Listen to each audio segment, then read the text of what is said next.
Hi,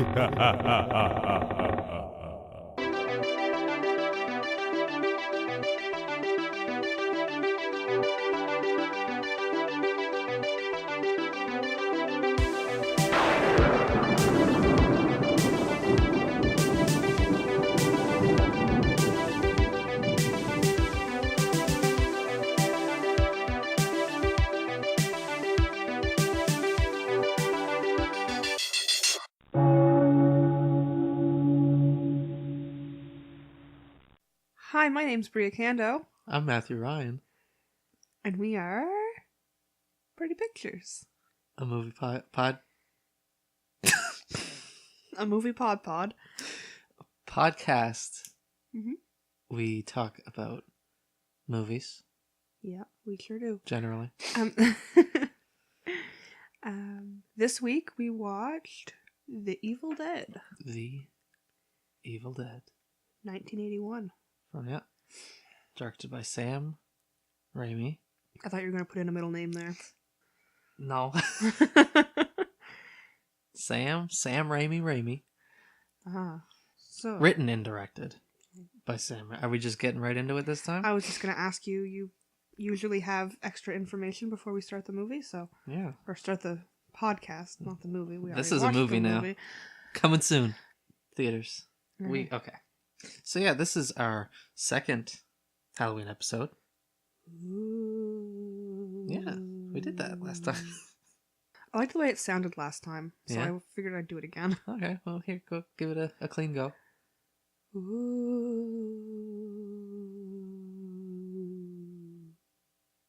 Nice, that's good. Yeah. Okay, so now that you're all in the spooked mood, let's begin. Now, this time I'm going to say, right at the very top, there's going to be spoilers. We're going to go through probably this entire... Oh, we will. No, probably about it. We're going to go through this movie. Also, probably going to be spoilers for Evil Dead 2 and Army of Darkness and the Evil Dead remake. Maybe. If we just... I mean, because I'm not... No promises being made about whether or not we'll discuss those. I've only watched each of those once. Yeah. So I'm a little fuzzy on them. I don't remember them completely. Okay, tell me about The Evil Dead. Evil Dead is good. It's a great movie. Oh, you wanted something specific. Okay. Written and directed by Sam Raimi. He is also probably best known for in the mainstream for the Spider-Man films. Mm-hmm. Starting with 2002, I think, Spider-Man. I think it was 2002. Yeah. And then Spider-Man 2 and Spider-Man 3. He's also done the film Darkman with Liam Neeson. I haven't seen that. Yes, you did. Oh, no! We watched it together. I told you the other day about it. You didn't remember, and I told you about it, and you were like, oh, I guess I remember that. And now already you forgot we watched it again. Did you also forget that we watched Drag Me to Hell that Sam Raimi also did? Because you forgot we watched that. I did.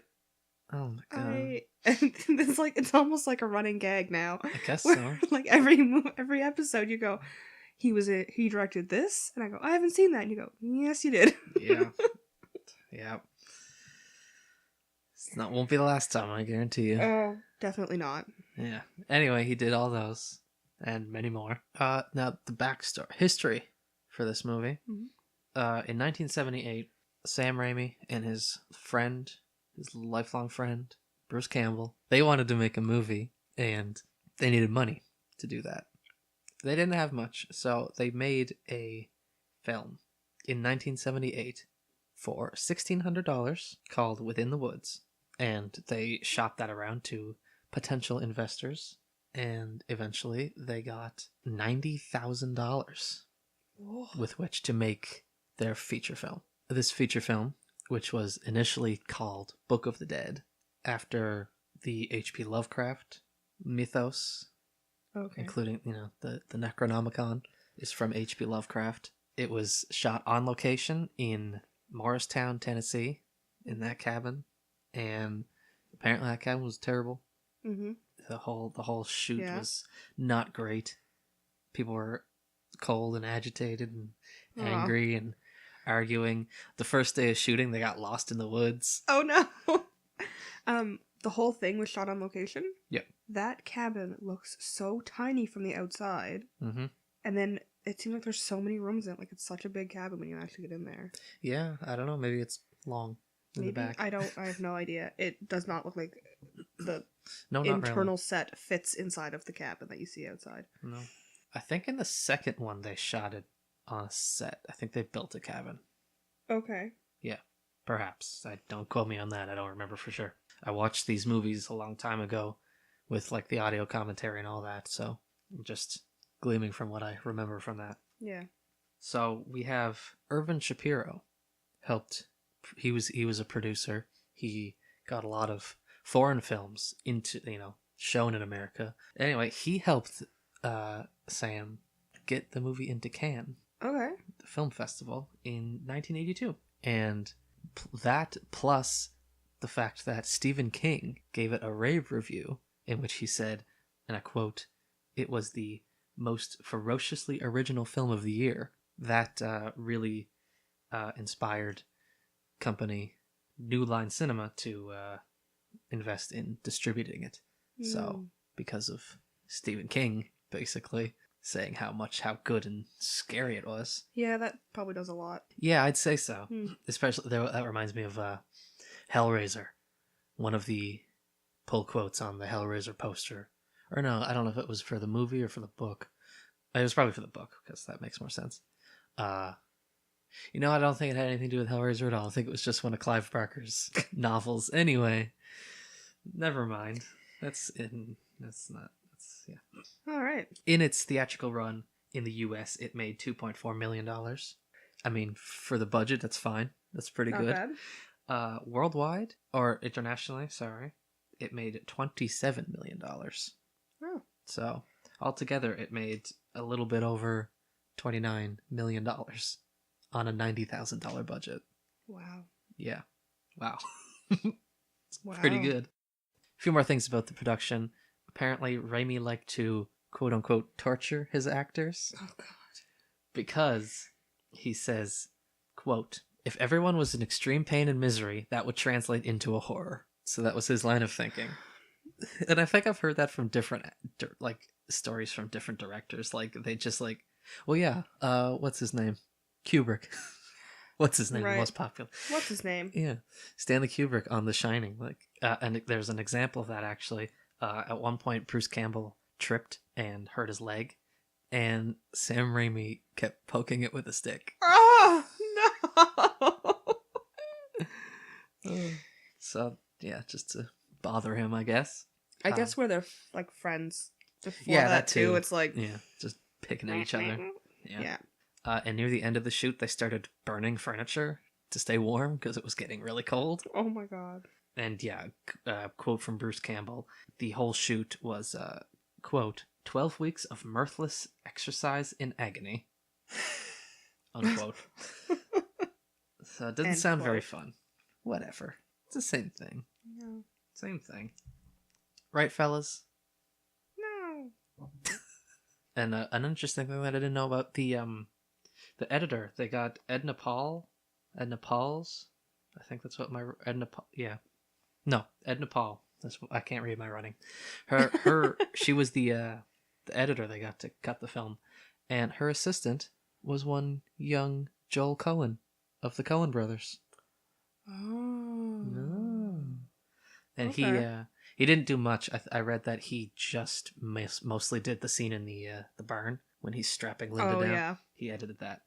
So yeah, this film, for something that's so simple and easy and cheap, it made quite a lasting legacy. It's got 2 sequels, a remake, a TV series. It's got video games, comic books that cross over with Freddy and Jason and the Reanimator, bringing it back to that H.P. Lovecraft source. There's even a musical, Right. which we have yet to watch. We will at some point. We should watch that It's ready. sometime soon. Yeah. Because, this is just so happens that we wanted to go and rewatch all these movies because we love them a lot. And so we thought, why not? It's Halloween. We wanted to rewatch them anyway. Let's do an episode on the first one. Yeah, I haven't seen them in a really long time. So I have been wanting to watch them again. Yeah. You want to get into the plot? Yeah, sure. Well, first off, we watched this on your copy. Yes. Anchor Bay. I'm not sure of the release year, but it's the very, very nice steelbook. And of course that has both versions, the remastered widescreen version and also the untouched original And version. that's what we watched, right? We watched the original, Yeah. original aspect ratio version, because that's what I strive to do when I watch a movie. I want to watch it the most complete, but also like the most, Original. Yeah. I mean, if there's a way, director's cut that's released later on, I'll probably watch that just because it's a director's cut. I Yeah. want it to be. I want to see the movie in the vision that the director had, Yes. unless that director is wrong. Because in some cases that is the truth. Yeah. Sure. Anyway, Okay. so we start the film. We have Ash Williams, played by Bruce Campbell. His sister, Cheryl Williams, played by Ellen Sandweiss. We have Scott, just Scott, played by Hal Delrich. Linda, played by Betsy Baker, who is Ash's girlfriend, and Scott's girlfriend, Shelley, played by Sarah York. They are 5 college friends, I guess. Yeah. I would assume they look pretty old, but they're college kids, and they're going up to a cabin in the woods for the weekend. And what happens? You decide. So, the movie starts. Mhm. They're driving up to the cabin. Mhm. Scott is driving Ash's car. Yeah. And a truck is coming down the road. Mhm. And they're about to crash into each other. Mhm. Scott says that the wheel just leaves his hands. Yeah. And says that there's something wrong with Ash's car. When they're about to hit the truck, they're all like around Scott, like a like turn. Oh And, yeah, like, they're like freaking Ash out. is like over his left shoulder, like Mm. outside of the car, telling him to turn. They're very worried. Hmm. Yeah, so that's weird. The car is acting on its own volition. Hmm. And also intercut between the shots of the car and the approaching truck are shots of something barreling through the woods in the foggy swamp. Ooh. What could it be? You decide. Oh my god. Yeah, it's really interactive. It's like a choose your adventure movie. Yeah. What the fuck does that say? What? Oh. I can't read my own writing. So yeah, they get this. There's weird stuff happening. They get to the cabin. Weird stuff continues to happen. There's like a love seat type thing. That's like a swing on the step on the stoop, the porch, and it's like banging against the cabin itself. Mm-hmm. And then as soon as Scott gets up to the door to find the key, it just stops. I think that's the first instance of something being the same as in Within the Woods. I think you're right. Yes, there's a handful of sequences or shots or some events that happen in this film that are and in the next film too that are taken directly from the short film Within the Woods. The swing banging against the that's one of them. cabin wall. Yeah, which I never noticed until because I had watched them. Like I was telling you I'd watched Within the Woods on Google Video probably 10 years ago or something, and I think it was it wasn't like I didn't watch it directly after or before watching Evil Dead, so I didn't really catch on, especially because so terrible quality. It's really, but it doesn't there's no good quality source video of that short film. No. So yeah, other strange things are happening in the cabin. Cheryl is sketching the clock, and it just stops ticking. Yep. That's pretty creepy. And then she starts hearing voices saying, "Join us. Join us." And then her hand starts going crazy, and she draws a weird thing. Her hand, when she's drawing, is really pale. Yeah. and has black veins all through it. Yeah, like something's wrong with it. Mm. Ooh. Yeah, they're all sitting around the dinner table. They're having some drinks and food, and the cellar door opens by itself. And they go and investigate, and they find some weird stuff down there. They find a weird, creepy book, which looks eerily similar to the thing that Cheryl drew. They find a weird, creepy dagger, which apparently looks like Ash's ex-girlfriend, and a tape recorder. Also, there is a poster for The Hills Have Eyes. Now, there's a story behind that. In the film The Hills Have Eyes, directed by Wes Craven. Have you seen it? Yes. Good. You remembered. I did. In that film, in the RV or whatever that the family is in, there's like a ripped poster of a shark, which I guess is interpreted as a Jaws poster. Okay. And so the thought behind that is that there's a Jaws poster in Hills Have Eyes, because in that movie, Jaws is just a movie. Oh, it's just, make-believe. This is the real deal. Oh, okay. And so Sam Raimi's like, well, you know what? Hills Have Eyes is just a movie in this movie. This is the real deal. And then that goes back and forth, because in Nightmare on Elm Street, Heather Langenkamp's character, Nancy, at one point she's watching The Evil Dead. But then in Evil Dead 2, at one point when Ash goes into the cabin, Freddy's glove is hanging above the door. And it goes back and forth and back and forth. There's more stuff too that I was reading on this little article, but I'll leave it for the rest That's fun. to be discovered on. Yeah. It's fun. And there was an interview with Wes Craven before he died, and it's like, they were just having fun with each other. Yeah. Yeah. And that's great. I love hearing stories like that. Yeah. About the film and just like stuff like that. Yeah, people kind of mess with each other and yeah, little references in their movies to each other. Like Night of the Creeps. There's a film called Night of the Creeps, and it's kind of like a weird zombie movie type thing, I guess, kind of. And there's a lot of the characters and stuff are all named after horror directors and stuff. Okay. Yeah, stuff like that. It's cool. Cool. It's interesting. So they bring all that stuff up, not the poster. They bring the other stuff up upstairs from the cellar.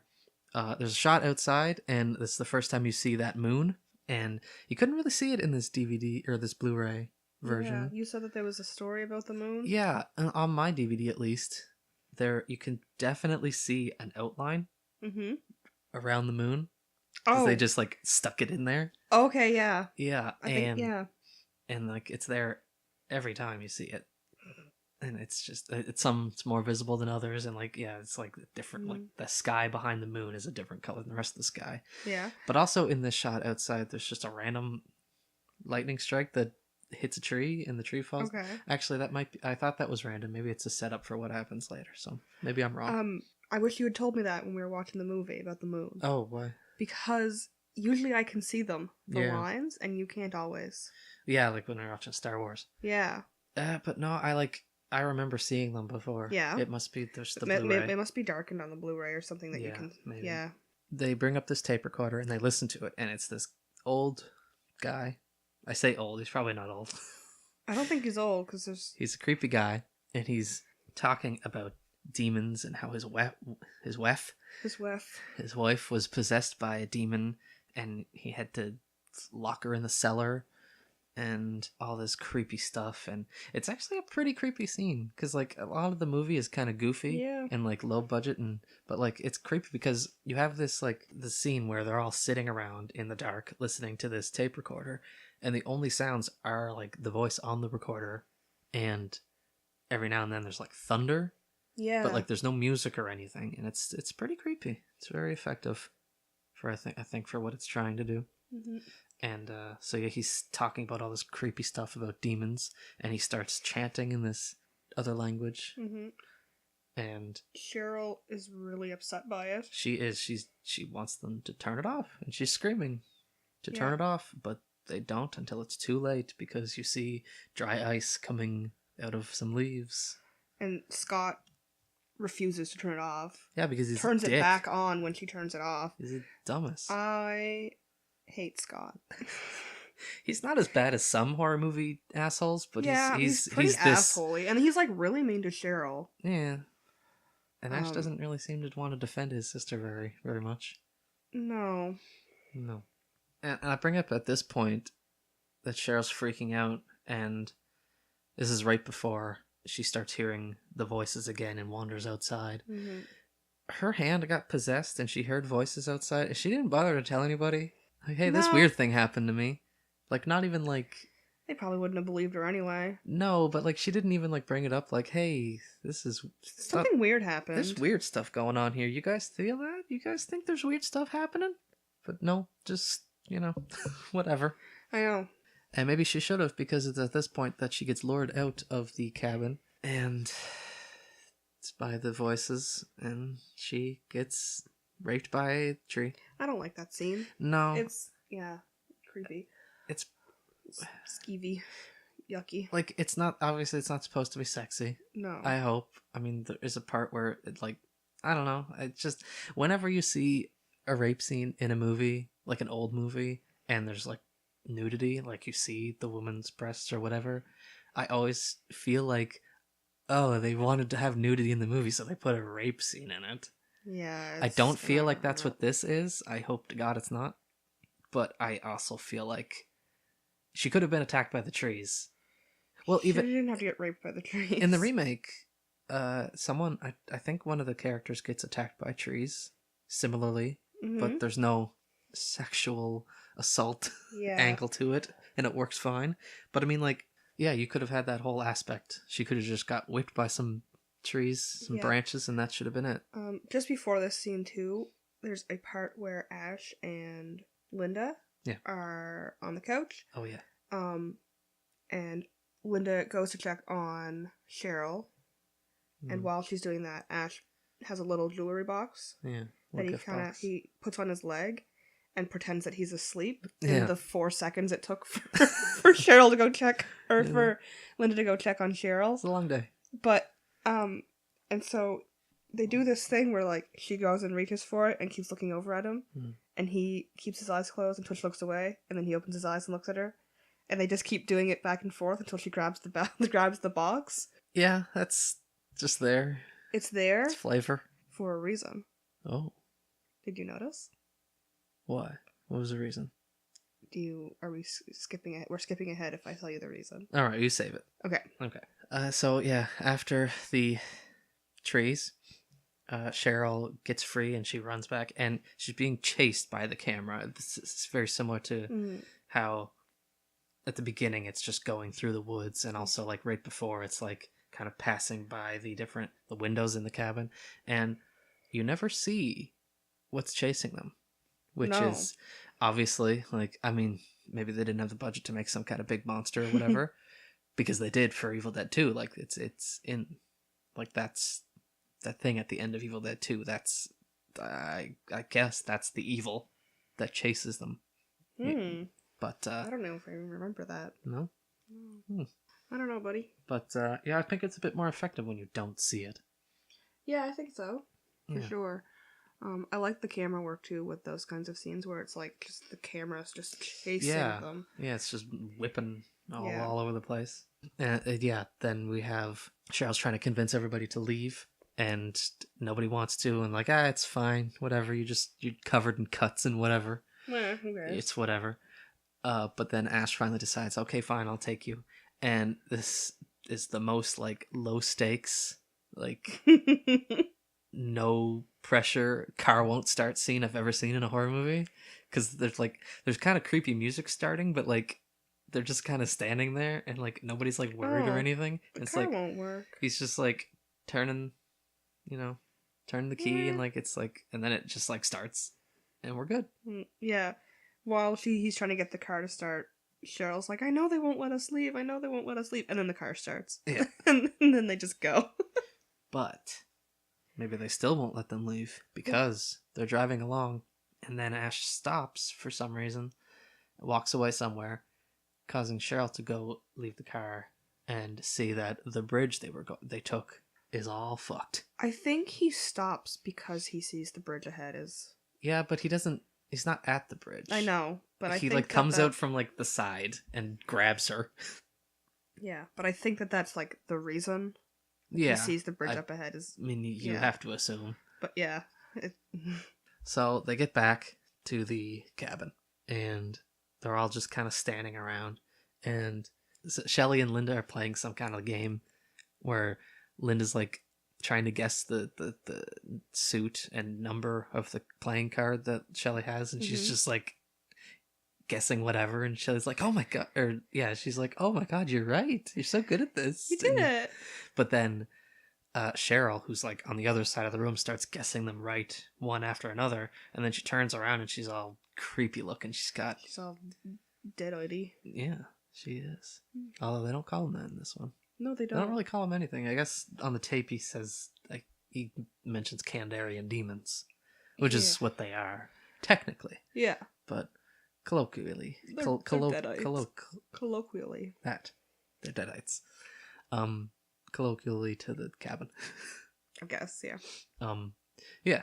So she's got like those same like black veins kind of, and her, she's all pale, and her eyes are kind of like red or black around, and her eyes themselves are all white, and they have like, they use these contacts that I think it was Bruce may have described it, because spoilers, he wore them in Evil Dead 2, but it may have been one of the women who described it as Tupperware on your eyes, because they were so like thick. Oh. Yeah, they could only wear them for like 15 minutes at a time. Oh, really? Yeah, because their eyes couldn't breathe. Yeah. So yeah, that's another thing to add to the uncomfortableness of the shoot. So she is possessed by a Kandarian demon, and she like starts like floating and like being all twisty and weird, and her voice I found was like, at least at this part when she was just talking normally, because like after she's like later on she's like all laughing and like yeah, but she sounds like a witch in like a Looney Tunes cartoon. What's that, Broomhilda? Yeah, I think. But yeah, like this first thing that she said, like it sounds creepy. Like it's like her voice mixed with like a deeper, I don't know if it's her voice but deeper, or like a man's voice but kind of like shifted or something. But like the way they mixed it sounds really creepy and good. Yeah, it does. And also like this is the most effective that the makeup is on her, I think. Yeah.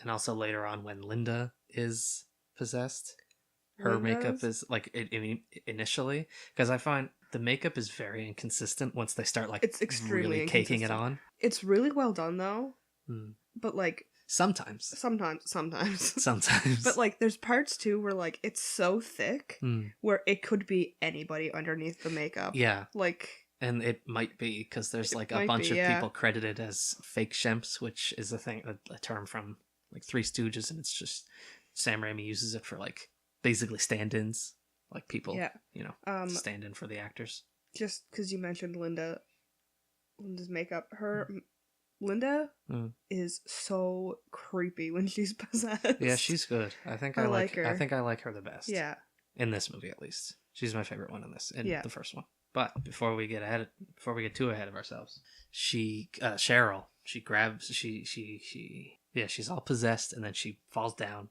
and she grabs a pencil and stabs it into Linda's ankle, and you hate that. I do. I've gotten better about ankles. ankle injuries, but they still kind of skeeve me out. Yeah, I'm like that with certain things. Like, I don't feel like I'm gonna vomit anymore when I see it, so that's nice. That's good. Yeah, because this one's juicy. I'll like stick it like right in there and twist it all around. There's like really. Oh, you good? Yep. There's like really thick blood coming out. Yeah. Moving on before you throw up on me. Oh no. So then, Scott goes and knocks Cheryl into the cellar and locks it. So now she's trapped in there.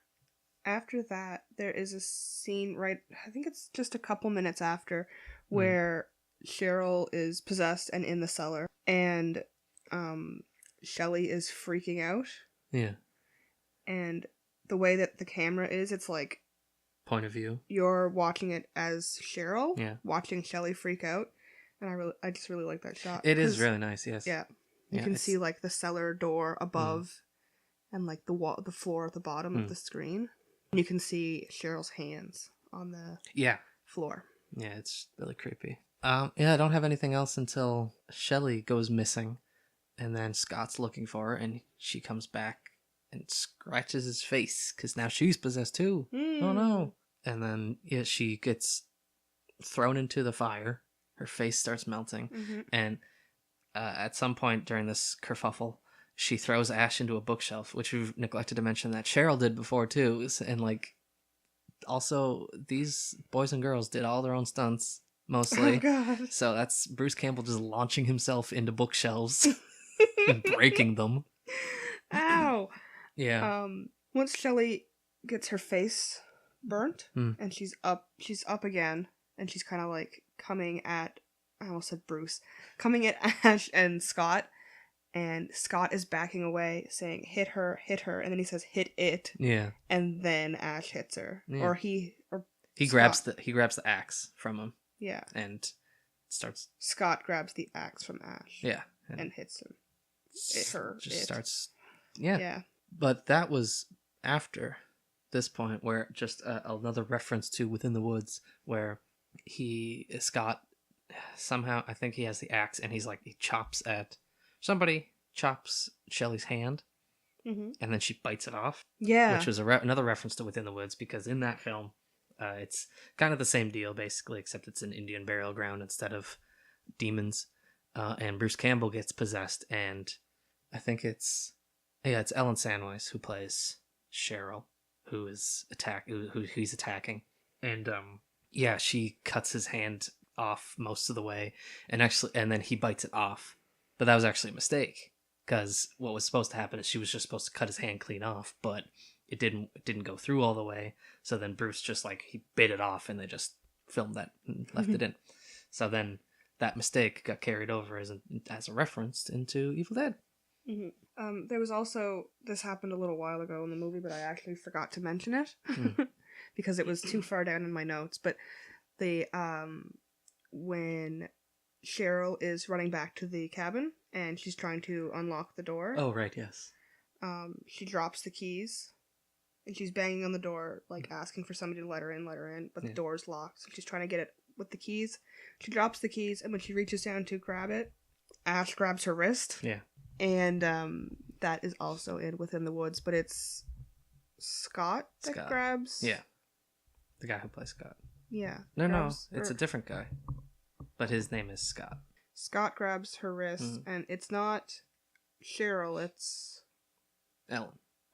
Yeah, because it's Ash's girlfriend. Because they go on the picnic, correct? Yeah, but she's played by. Yeah. Ellen. So then her hand is off. She gets stabbed by the dagger that she was trying to use, which is the dagger with the skull on it, the Kandarian dagger. The one that looks like Ash's ex-girlfriend? Yeah. And then she starts bleeding milk and screaming and dying. But then she gets back up, and that's when Scott chops her up. Hacks her to bits. And you notice that there was blood coming down the camera lens, or right in front of the camera.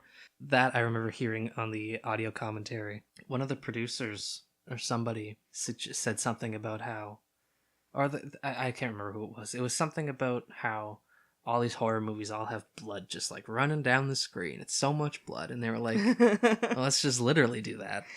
So they just in that one shot, they were just let's put some blood down the camera lens. So that's fun. So now they have Shelley all cut up and they bury her. And it's at this point that Scott's like, I gotta get out of here. We gotta leave. We can't stay here. And Ash is like, well, Linda, her leg is all screwed up. She can't, she's too hurt. She can't walk. And it wasn't until a few minutes later where I was thinking, what happened to the car?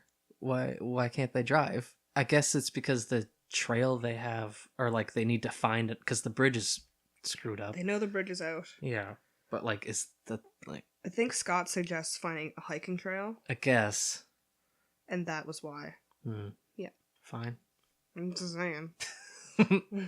So yeah, he goes off on his own to try and find a place, and then he comes back and he's all messed up. He's real messed up. Like, I didn't even notice. You pointed out he had like a bone sticking out of his arm, and he's got like a tree branch in his gut, and all that, and he's done for. Mm-hmm. Yeah, he's pretty roughed up. Yeah, and so, but then Ash goes to check on Linda, and her wound starts stop motion drawing in the black veins, and then she's possessed too. Mm-hmm. So we have Linda is now attacking Ash, and giggling and being all creepy and scary. She's definitely the creepiest Deadite in this movie. I think so. Mm-hmm. He manages to stab her, or he like pushes her over onto the Kandarian dagger, which immobilizes her for a little bit. Yeah, it doesn't stop them, but it stuns them. They're weak to it. Yeah. It's their weakness. He brings her into the barn, the or whatever, garage, shed to cut her up with the chainsaw, and straps her down, but just can't do it. He sees that locket on her neck and remembers the good old times. Yeah, the Linda he loves. He's strapping her down. Yeah, I like the way it's filmed. Yeah, or like just the way it's filmed and like the sounds when it's like the hooks and stuff. Yeah, and, like it's always the same like. Yeah, and that's also the scene that Joel Cohen edited. Yeah, so that might also add to it. Perhaps. Yeah, so he can't bring himself to cut her up, so he just goes and buries her. But a mistake. Yeah, you gotta dismember him. That's what the tape said. He didn't do it, and she bursts out of the grave and attacks him. When he's digging the hole to bury her in, she is laying there, and when he looks away, she opens her eyes and looks at him. Oh, you know what? I think I saw that before. I didn't notice. And then she closes her eyes when he looks at her again. Call back. Yeah. Oh. Yeah, so she's not dead, and she attacks him, and he's beating her with this like post from somewhere. And then it's like a 4x4 or it's something weird. And then he falls, he trips into the grave, and she launches at him, and he cuts her head off with a shovel. Yeah. And then he just leaves her there.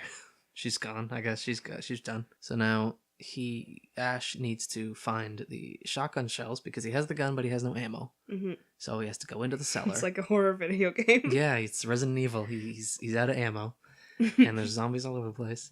So he's got to go into the cellar, and this is another. This shot is another Within the Woods reference. It's like the way that it's framed. It's like from the bottom of the stairs. Yeah, from the bottom of the stairs, pointing up, and it's like kind of like a silhouette of the person, like they're in shadow because of the light from behind, and yeah, going down the stairs, and then he trips and falls down the stairs a little bit. Oh, hers. Ash Bruce Campbell just threw himself down the stairs. Probably. That's not even compared to Evil Dead 2. Well, that's true. Oof. But yeah, so he's going down the stairs, and this is where I never really thought of it. I just thought it was cool visuals and stuff because you have blood's coming from pipes in the ceiling. Yeah. Blood is coming from electrical outlets. Mm-hmm. Blood is filling up a light bulb. Mm-hmm. And then a record player turns on by itself. A projector turns on by itself. And it's like all this stuff's just happening. And he gets the ammo. And then when he's coming back, the record player stops. The projector explodes. The light bulb explodes and blood goes everywhere. Mm-hmm. He goes back up the stairs. There's all these noises, and he's like all freaked out. He's hearing people. He's like talking to the voices he hears. And then there's the one shot where he's in front of the mirror, and he's looking in it, and then he touches the mirror, and it's water, and he just screams. All through that too, I noticed like the camera work and the like the sounds and stuff like that. Like there's a part where the camera is upside down and behind Ash's head. Yeah. And then it like turns around and comes around the front of him. Yeah, it's really like... There's a part where the camera is above the ceiling beams. Yeah. And every time a ceiling beam passes the frame, it's like... Boom, yeah, there's a weird noise. Yeah, it's a lot of like just weird stuff. And I never really... And those Dutch angles get real twisty. Oh yeah, they're crazy. And I never really connected, but like it's at this part where it's like all this stuff is just getting to him. And he's just going crazy. Yeah. He's like, this is insane. Well, he keeps saying, why are you torturing me like this? Torturing me like this, yeah. Why? And so, yeah, he's gone off the deep end. Almost. Understandably so. Yeah, true. I like the scene with the pipes and with the blood and stuff coming out of the pipes and the outlets and Yeah, the light bulb and stuff. It's really interesting. Yeah, like there's a lot of gore in this movie, but it's that scene that's like really reminiscent of like the gore that's going to be amplified in Evil Dead 2. Yeah, because like in Evil Dead 2, there's parts where there's just blood gushing out of the walls for reasons, but yeah, no real reason. Yeah, and yeah, also the whole surrealness of it gets expanded in Evil Dead 2 with probably everybody's favorite scene where everything starts laughing. Yeah, so that's definitely your sister's favorite scene. Oh god. Yeah, I let my sister borrow Evil Dead 2 one time, and she watched it, and the part where the deer head on the wall comes alive, she freaked out. I don't even know if she finished the movie. Keep in mind, my sister's 5 years older than me. So yeah, now we have Cheryl attacking. She got free from the actually she escaped from the cellar while Ash was burying Linda, and yes. So she escapes the cabin. She's just running around and attacks, and then also while she's attacking from the outside at the door, Scott gets up. He's possessed now too. His hair's gray. Everybody else's hair stays the same color when they change. Yeah, more or less. Yeah. And Scott's is like white. Yeah, it is. Yeah. No real reason, just whatever. An observation. Yeah.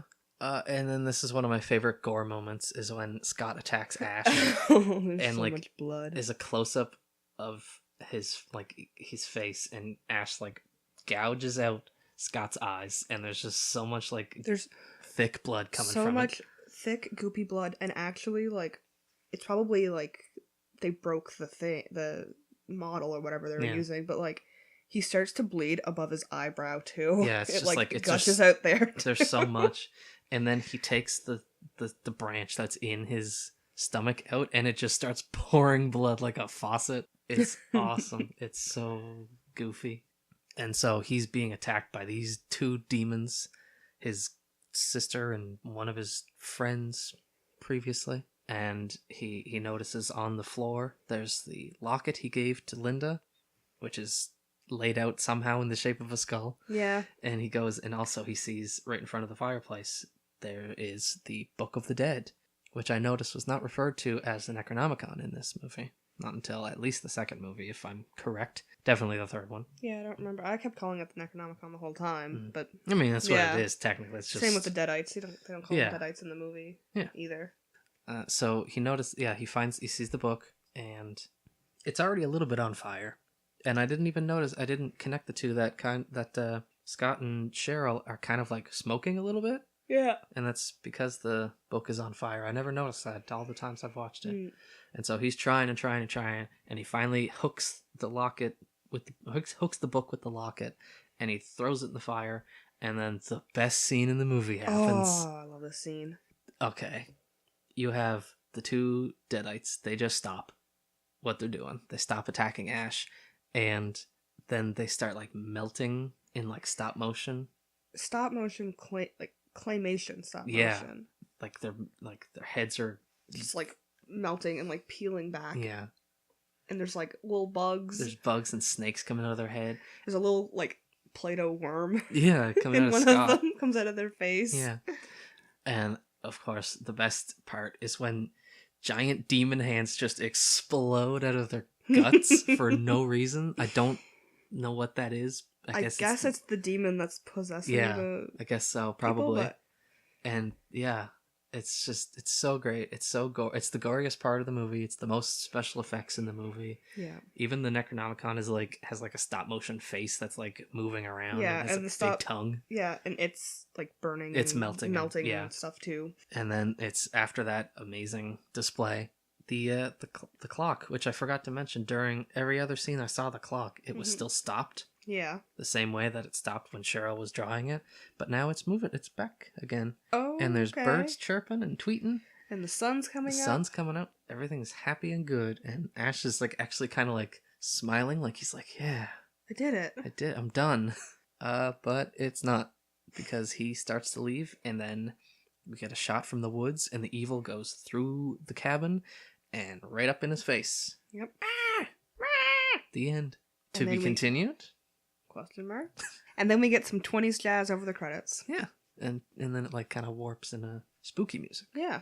And that's the movie. It sure is. Great movie. I It love is it. a good movie. I so love that much. movie. I was worried because like halfway through I wasn't really not writing a whole lot of notes, and I was like, are we going to get a whole lot out of this? Maybe we should have done it on the second movie. But I thought, like, everybody talks about the second movie. Technically the second movie is better.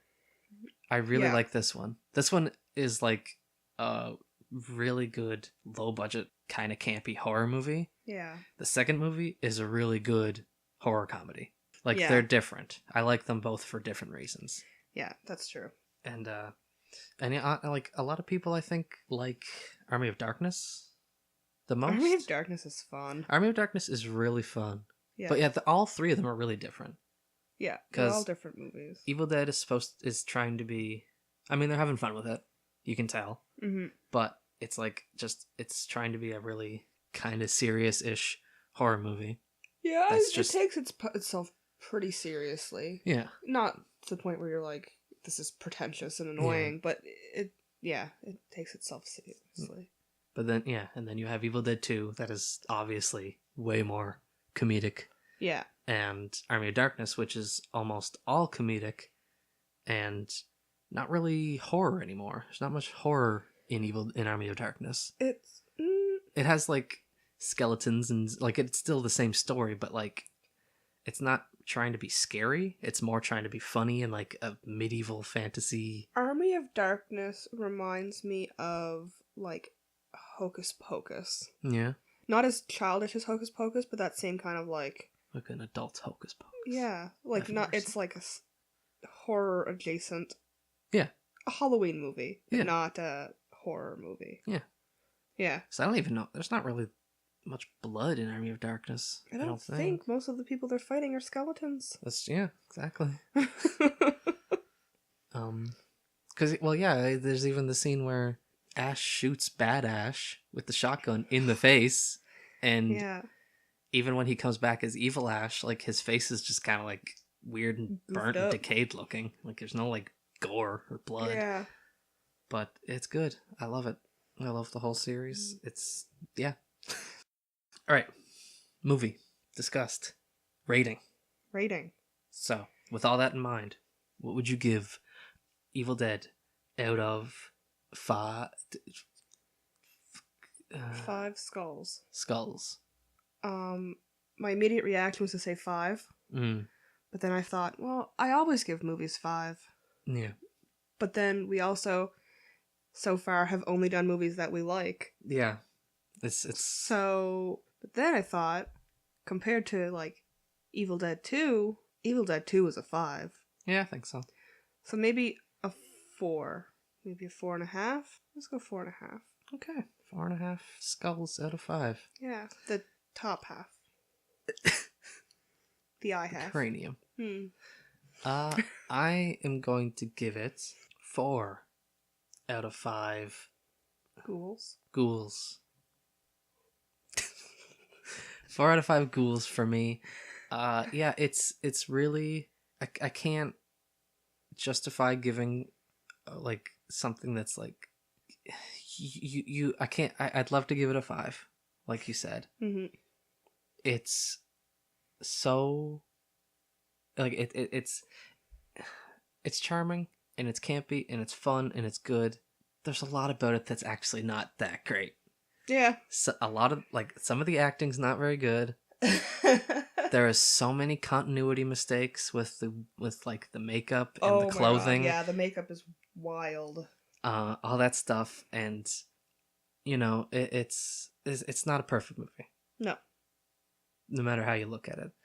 But it's a great movie, and I love it. So I'll give it a 4. That's fair. I think so.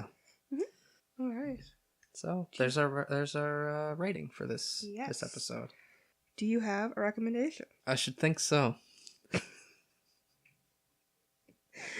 It's like you don't know. It's like I forget that this is one of the 2 things we do on this damn podcast. I know. We don't do much in this podcast. Yeah, We never remember to do a recommendation. It's not that I don't remember we're going to do it. I'm just like, yeah, I'll probably think of one. And I don't. Do you have a recommendation? I do. I had one the whole time. Wow, you're ready. I'm going to recommend a movie we watched last night on Shudder. It's a Shudder original, Shudder exclusive. It is called Revenge. It was a French movie. It was very violent. It was very good. It was a good movie. Mm-hmm. And I think that's really all I have to say about it. If you like movies with cool girls... Yeah. Very strong female lead. Very fucking violent. Stuff up. Some nice... I don't think there was any CG blood in that movie. No, I don't think. That's amazing. Practical effects. Good you movie. Want violence. A lot of blood. Female director. Female director. Whose name I can't pronounce. Coralie Farget. Carl, check it out. All right. And my recommendation is Apostle by Gareth Evans, a Netflix original. Mm-hmm. Came out earlier this month. Yes. It is about not a cult, because it's like a religious... It's a cult. Group. Well, what's the difference, really? Whoa, edgy. That was a hot take. Please don't put that in. I'm putting it in. I'm leaving all this in. I don't think you're going to offend anybody who's listening to our Evil Dead podcast episode. Probably not. Yeah, it's about a cult. It takes place in the 1800s? Probably around, maybe earlier than that. Maybe. Some century. Whoa. They are on an island, and it's this little, like, settlement, I guess. Like an enclosed, or not enclosed, community that's all kind of separated from the main world. Yeah, and there's a guy gone there to try to figure out what happened to his sister. Yeah. And it's interesting. There's some blood. There's some gore around the end. Yeah.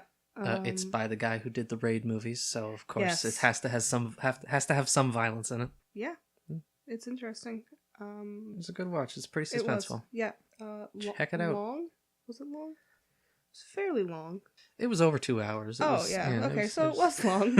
I didn't make that up. It was 70 minutes long. But yeah, it's a really good movie. Yeah. Check it out. Yeah. So, I guess that's it for this episode. This is where we say goodbye, my friends. We'll see you on the next episode, where sadly we won't. We'll be out of Halloween. No Halloween anymore. Well, I mean, that's not going to stop us from doing a horror movie, I suppose. But not necessarily. No. But we'll probably try to not do one, maybe, because most of the movies we've done could be considered horror in one way or another. So. That's true. We should try to do something different. We'll do something different. Well, yeah, stay tuned. See what we can do. Maybe we'll have a poll on Twitter, or maybe we won't, because maybe that'll be sad because nobody follows us yet.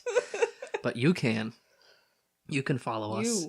You, the listener, can follow us. Listening right now. You at Pretty Pics Pod on Twitter. We are also on Tumblr at. Screwed it up last time, so I gotta check. On Tumblr, prettypicturespod.tumblr.com. Follow us there for updates. And obviously, you're watching this on our YouTube channel, so you can subscribe to us there. You can like the video, put a comment, do whatever, and interact. Please. Review. Yeah. Let us know what you think. And send us an email. Tell us whatever. We are also there at prettypicturespod@gmail.com. That's us. So, do all that, and check back in, and we'll see how you're doing. We'll see how you're doing. Yeah. We will be back in 2 weeks. 2 weeks' time with something new, something fun, something... good. News, reviews, and things you can use. Reviews and things to ooze. Gross. That was this one. Yeah. So, goodbye. See you and bye-bye.